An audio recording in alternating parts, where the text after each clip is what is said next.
Have you ever looked around and felt like life is suffocating you? The bills keep piling up faster than you can pay them. Relationships crumble under the weight of stress and disappointment. And your health seems to worsen no matter how hard you try to take care of yourself. You pray, you fight, you push, but it feels like every effort is met with another closed door. You wake up every morning with a pit in your stomach, wondering how much more you can take. Sleepless nights turn into endless days of struggle, and you can't help but ask, why me, Lord? Why does everything I touch seem to fall apart? You're not alone. Every day, countless people silently carry the weight of hopelessness, crying out for a way to escape the endless cycle of pain and failure. And most of them never find the answer they so desperately seek. But what if I told you that hidden in a lost gospel, buried deep in the ancient Vatican library for centuries, there lies a powerful truth, a prayer so profound, so divinely inspired, it was kept from the world until now. In the next few moments, I'm going to share this sacred prayer with you, a prayer that can shatter the chains of despair and lead you to a life of abundance, joy, and unshakable peace. Stay with me. Your breakthrough is just around the corner. My name is Jim Halpert, and not too long ago, I found myself trapped in a darkness so heavy that I honestly didn't believe I'd ever escape. For years, I lived paycheck to paycheck, stretching every dollar until it snapped. The stress of providing for my family had grown into a silent weight pressing on my chest day and night. My marriage was fraying under the pressure. My wife and I barely spoke except to argue over money. And worst of all, my health was deteriorating. It started with little things, feeling tired all the time, struggling to catch my breath, a dull ache in my chest that I brushed off as nothing. But one morning, as I was trying to haul myself out of bed, the pain hit me like a thunderclap. My chest tightened like a vice, and for a terrifying moment, I couldn't breathe. I ended up in the ER, staring at the sterile ceiling tiles while the doctor explained that I'd had a mild heart attack. "You need to reduce your stress, Jim," he said, his voice grave. But how could I reduce stress when I was barely hanging on? I couldn't even pay the medical bills that were piling up like a cruel joke. Just weeks after that scare, when my breaking point finally came.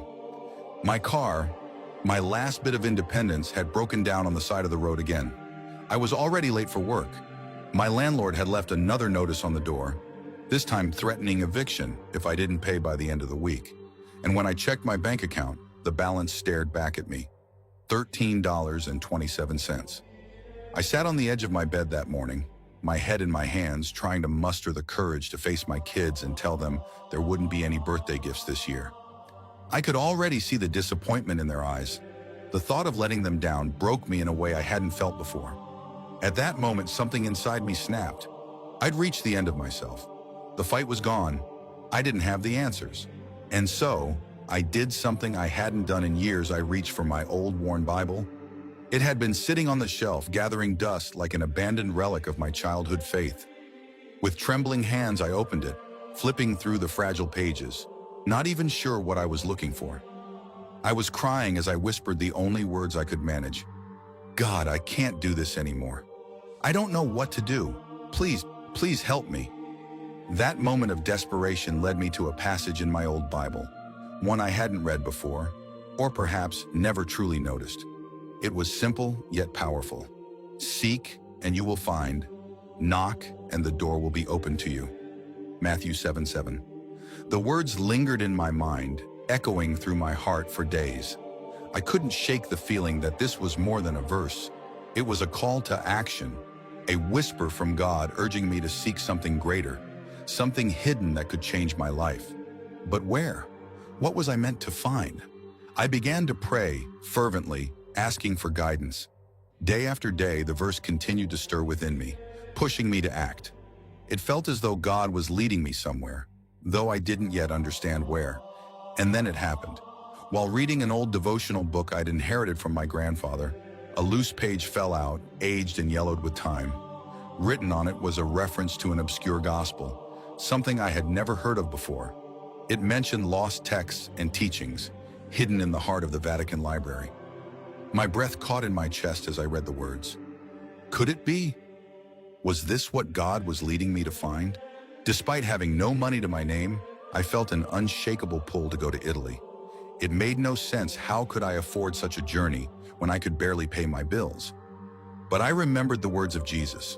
All things are possible to him who believes. Mark 9:23. So with nothing but faith, I scraped together enough for a budget flight to Rome. I had no plan, no connections, and no idea how I would even get close to the Vatican Library. But deep in my heart, I knew I was being called there for a reason. 3 days later, I found myself walking through St. Peter's Square in Vatican City. The grandeur of the basilica loomed before me, a testament to centuries of faith, prayer, and devotion. Yet as awe-inspiring as it was, I felt out of place, like an imposter in a holy city. What was I doing here? How could I, an ordinary man with no theological training, hope to uncover something so profound? As I stood there questioning everything, I noticed an older man sitting on a stone bench beneath the shadow of a colonnade. His black clerical robes were worn, and a thick beard framed his face. His piercing blue eyes seemed to sparkle with a kindness that made me pause. "Good morning," he said warmly, his Italian accent gentle but clear. I nodded, unsure of how to respond. "You look like a man searching for something," he continued, his gaze locking with mine. The word startled me and I stammered, "I don't even know what I'm searching for." He smiled knowingly. "But God knows." The man introduced himself as Father Michael, a priest who had lived in Vatican City for decades. He invited me to sit with him, and before I knew it, we were talking. I shared my story of how I had been struggling for years, how that verse from Matthew had ignited a fire in me, and how it had led me here, though I didn't fully understand why. Father Michael listened patiently, his eyes filled with compassion. When I finished, he leaned back and said, "Do you believe that God leads us exactly where we need to be?" "I want to," I replied honestly. "Then let me tell you something extraordinary," he said, leaning in closer. "What I'm about to share with you is something I have never spoken of to anyone outside the church. But I believe you were brought here for this moment."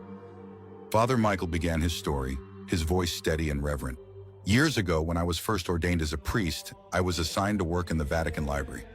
It is one of the oldest and most sacred libraries in the world, holding 52 miles of shelves filled with ancient manuscripts, holy texts, and forgotten gospels. Some of these texts are known to the world, but many are kept hidden, locked away in secrecy." He paused as if weighing his words. "During my time there, I came across something extraordinary. One day, while working in a remote section of the library, I accidentally triggered a hidden door. I had heard rumors of secret passages within the library, but I never believed they were real until that moment. The door creaked open, revealing a small, dust-covered room filled with manuscripts unlike any I had ever seen. And there, among the ancient texts, was one that seemed to call out to me. It was older than the rest, bound in fragile leather, its pages yellowed with age. As I opened it, I realized what I was holding was a gospel, but one I had never encountered before. "What was it?" I asked, leaning in, my heart pounding. Father Michael's voice softened. "It was a gospel unlike any other. Its teachings were clear, powerful, and directly focused on the promises Jesus made about the power within each of us. It was written in such a way that it felt like Jesus himself was speaking directly to the reader, revealing secrets that had been hidden for centuries. The gospel spoke of faith not just as belief, but as a force and an active connection to God's divine power. It explained how, through prayer and alignment with God, we could manifest the blessings promised to us. Not just spiritual blessings, but health, provision, peace, and even miracles. I could hardly believe what I was hearing. "Why is it hidden?" Father Michael's eyes darkened slightly. "Because the truths within it are so profound. They challenge the very structure of power that institutions like the church have built over centuries. A man who understands and embraces these teachings becomes free, not bound by fear, doubt, or worldly systems. He becomes a vessel of God's abundance, a light in a world of darkness. Jesus said, 'Anyone who believes in me will do the works I have done, and even greater works.' This gospel shows us how to unlock that truth." I sat in stunned silence as Father Michael's words settled over me. "What did you do with it?" I finally asked. He smiled faintly. I studied it, prayed over it, and asked for God's guidance. And slowly, as I began to apply its teachings, my life and the lives of those around me began to change. But the time wasn't right to share it with the world, until now. Why now? I asked, my voice barely above a whisper. Because you're here, he said simply, and I believe God has chosen this moment to reveal it to you. Father Michael leaned in, his voice calm, yet filled with an intensity that seemed to vibrate in the very air around us. The gospel I found wasn't just another text, Jim. It was alive. Its words carried a power unlike anything I had encountered before, a direct channel to the teachings of Christ himself. It was as though the Spirit of God spoke through those pages, revealing truths that had been hidden for centuries. His eyes sparkled with conviction as he continued. Everything Jesus taught us about faith, prayer, and the power of God was laid out with such clarity, such simplicity, that it made me realize how much of his message has been obscured over time. It wasn't just about salvation after death. It was about living fully in the promises of God right now. The first teaching from the gospel, Father Michael began, was the power of speaking God's word with boldness and authority. Think of Jesus, Jim. When he healed the sick, calmed the storm, or cast out demons, he never doubted. He didn't beg or plead with the Father. He declared the will of God with absolute certainty. He gestured toward the Bible on the table between us.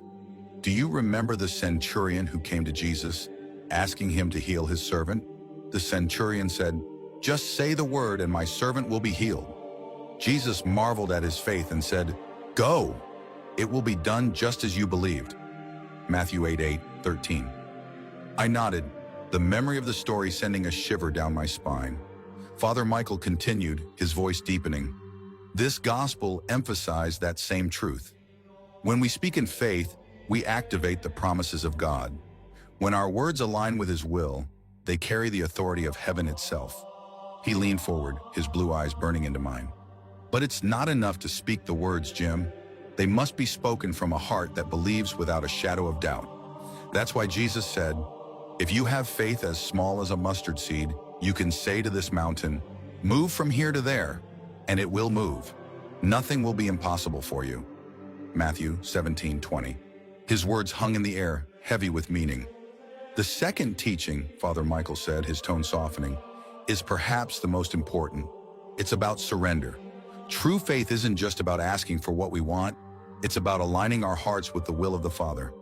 This gospel made it clear that the closer we draw to God, the more our desires are transformed to match his divine plan for our lives. I frowned slightly, unsure what he meant. Think of Jesus in the Garden of Gethsemane, he explained. He prayed, Father, if you are willing, take this cup from me, yet not my will, but yours be done. Luke 22:42. Even in his darkest hour, Jesus surrendered to the will of God. And through that surrender, salvation was brought to the world. I nodded slowly, the truth of his words settling over me. When we surrender, Jim, Father Michael continued, we allow God to do what we cannot. He takes our burdens, our fears, and even our failures, and transforms them into something beautiful. And as we align our will with his, the blessings he pours out are beyond anything we could ever imagine. The third teaching, he said, his voice taking on a commanding tone, is action. Faith is not passive, Jim. It's a living, breathing force that requires us to step out in obedience, even when the path seems unclear. He smiled faintly. Do you remember Peter stepping out of the boat to walk on water toward Jesus? He didn't wait for the storm to calm. He didn't hesitate or ask for a guarantee. He stepped out in faith, and as long as he kept his eyes on Jesus, he walked on water. I felt a lump in my throat as the image of Peter's boldness filled my mind. But when he looked at the waves, when fear crept in, he began to sink, Father Michael said solemnly. The lesson is clear. When we act in faith, keeping our eyes fixed on Christ, miracles happen. But when fear and doubt take over, we lose the connection to his power. He reached across the table, his hand resting lightly on mine. This gospel makes it clear, Jim. Faith isn't about waiting for God to move. It's about moving in response to his promises, trusting that he will meet you every step of the way. I sat there stunned as Father Michael's words washed over me. It wasn't just what he said, it was the way he said it, the fire in his voice, the undeniable conviction in his eyes. This wasn't a theory, it wasn't doctrine, it was true. But why is this gospel hidden? I asked, my voice barely above a whisper. Father Michael sighed deeply. Because the power it reveals is too dangerous for those who rely on fear and control. If people understood the fullness of God's promises, they would no longer live in bondage to fear, doubt, or even the systems of this world. They would walk in freedom, in abundance, in the light of God's truth. And that kind of power threatens the very foundations of institutions that have spent centuries controlling people through fear. He paused, letting his words settle. This is why Jesus said, "The truth will set you free." But freedom requires courage, Jim. It requires faith. Father Michael reached into his bag and pulled out a small, weathered notebook. In this notebook, I've copied the prayers and teachings from the gospel, he said, placing it gently in my hands. These are not just words, Jim. They are keys to unlocking the fullness of God's power in your life. I held the notebook carefully, feeling the weight of what it represented. Why me? I asked, my voice trembling. He smiled warmly, his eyes filled with kindness. Because God doesn't make mistakes. He chooses the weak to shame the strong, the ordinary to accomplish the extraordinary. And I believe He has chosen you, Jim, to be a vessel for His power, to share His truth with those who need it most. As I walked out of that coffee shop, clutching the notebook like a lifeline, I felt an overwhelming sense of anticipation. For the first time in years, I felt something I hadn't dared to feel in a long time. Hope. This was just the beginning. When I returned home from Vatican City, I felt a fire in my heart that hadn't been there in years. Father Michael's words echoed in my mind, but it wasn't just what he had said. It was the undeniable presence of God that I had felt in that tiny coffee shop. Armed with the notebook of prayers and teachings from the gospel, I decided to take the first step to pray. It didn't take long for the first miracle to happen. Within a week, I received a call from a company I had applied to months ago, a job I had completely forgotten about. Not only did they want to hire me, but they were offering me a starting salary of $95,000, nearly double what I had been making at my old job. But that wasn't all. That same week, I received an unexpected letter from my bank. Apparently, there had been a clerical error in an old loan I had paid off years ago. They owed me $5,732 in overpaid interest, and a check was already on its way. I was speechless. These weren't coincidences. They were the direct result of aligning my heart with God's promises and speaking His word with authority. Within 3 months, I had paid off over $12,000 in debt. For the first time in years, I was able to open a savings account. By the end of the year, my family and I were able to move into a new home.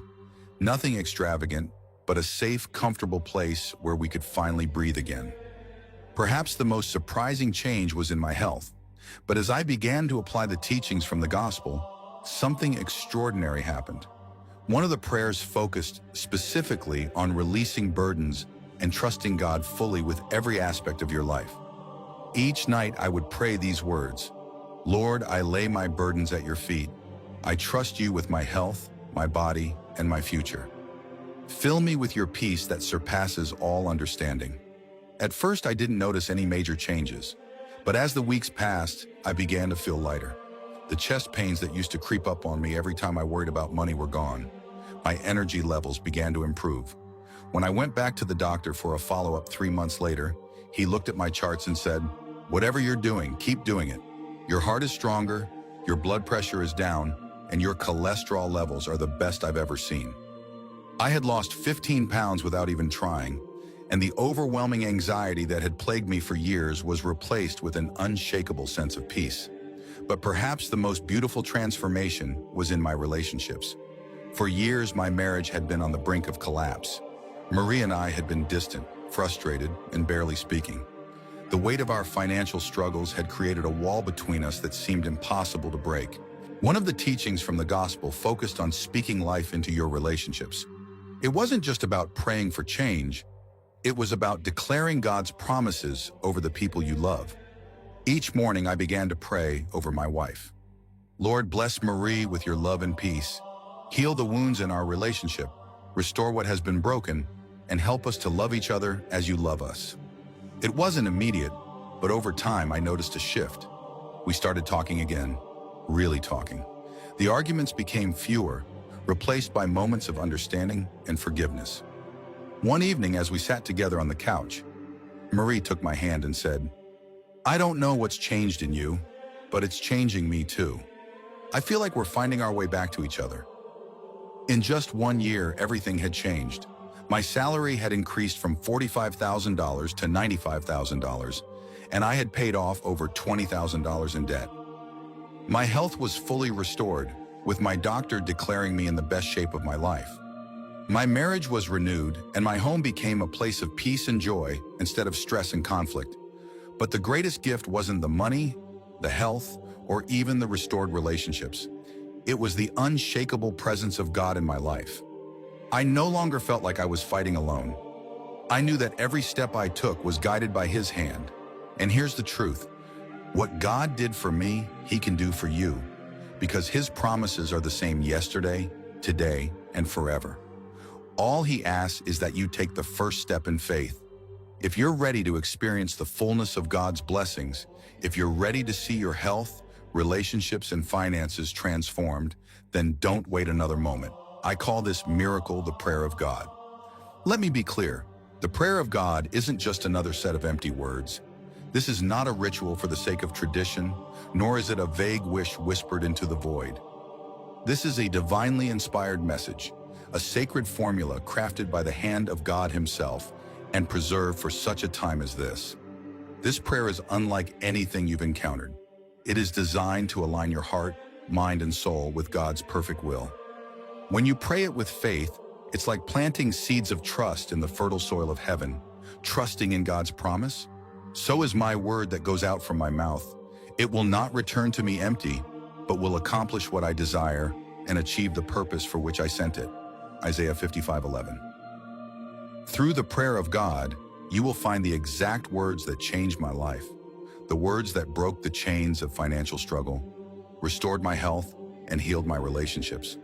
This isn't just about reciting a prayer. It's about learning how to pray in a way that activates God's promises over your life. Many people pray but feel as though their words are unheard, as though heaven is silent. That ends here. The prayer of God will guide you step by step, showing you how to approach God with confidence. Just as His word promises, the prayer of a righteous person is powerful and effective. James 5:16. But here's the truth. Prayer alone is only part of the equation. The secret lies in combining prayer with action to magnify your results tenfold.